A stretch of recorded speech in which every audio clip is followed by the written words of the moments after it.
paano po mapoproteksyonan ng gobyerno kaming mga local producers po ng palay at sibuyas?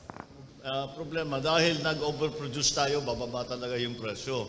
Pero para makabawi naman na hindi kailangan ipagbili kaagad ay yung cold storage. Kaya maglalagay tayo ng cold storage. Yun talagang kailangan para yung presyo kasi pagka tag-araw, siyempre nag-aani tayo ng sibuyas, bababa, maraming supply, bababa yung presyo.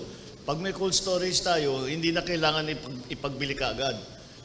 Kung ano man lang ang kailangan, ano yung demand.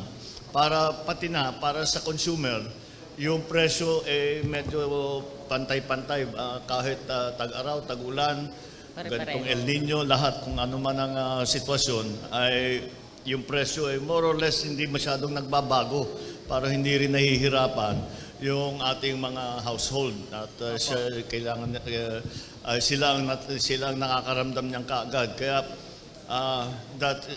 yun ang aming gagawin para pagandahin ang supply at hindi masyadong pabigla-bigla ang presyo ng hindi lamang sibuyas, kagaya na sabi ko, iba't ibang gulay, pati isda, lahat ay pwede natin gamitin yung cold storage.